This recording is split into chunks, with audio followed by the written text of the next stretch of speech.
আবহাওয়ার খবরের দিকে নজর রাখবো। দক্ষিণবঙ্গে তাপমাত্রা বাড়ার পূর্বাভাস। তাপমাত্রা বাড়বে 2 থেকে 4 ডিগ্রি সেলসিয়াস। বুধবার থেকে দুই বঙ্গে বৃষ্টির সম্ভাবনা এবং উত্তরবঙ্গের সব জেলাতেই কুয়াশার সম্ভাবনা রয়েছে। দক্ষিণবঙ্গে তাপমাত্রা বাড়ার পূর্বাভাস রয়েছে, অর্থাৎ বোঝাই যাচ্ছে যে শীতের কিন্তু একেবারে বিদায়।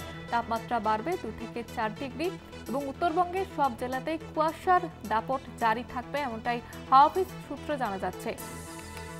বুধবার থেকে দুই বঙ্গে বৃষ্টির সম্ভাবনাও রয়েছে।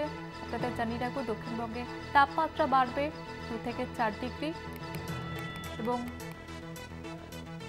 এ বিষয়ে আরো বিস্তারিতভাবে কথা বলবো। টেলিফোন লাইনে রয়েছে প্রতিনিধি শাশ্বতী রায়। শাশ্বতী, কি জানা যাচ্ছে হাওয়া অফিস সূত্রে?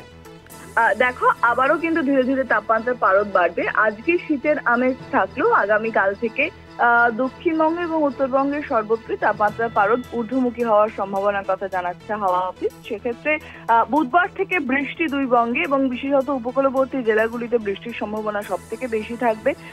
সেক্ষেত্রে শহর কলকাতার তাপমাত্রা আজকে 19.5, যেটা স্বাভাবিকের থেকে প্রায় 1.2 ডিগ্রি বেশি। এবং আরো একটি বিষয় বলার, যে শীতের আমেজ বা শীতের বিদায় পর্ব কিন্তু শুরু হতে চলেছে। সেক্ষেত্রে একেবারে মধ্যবর্তী সময় থেকেই কিন্তু শীত বিদায়ের পর্ব শুরু, এবং সেক্ষেত্রে দক্ষিণ পূর্ব বাতাস প্রচুর পরিমাণে জলীয় বাষ্প বঙ্গোপসাগর থেকে আনার জন্যই এই বৃষ্টির সম্ভাবনার কথা জানাচ্ছে হাওয়া অফিস। তবে আগামী দুদিনে তাপমাত্রা 2 থেকে 4 ডিগ্রি বাড়ার সম্ভাবনা রয়েছে এবং তার জেরে গরম অনুভূত হবে দুই বঙ্গেই।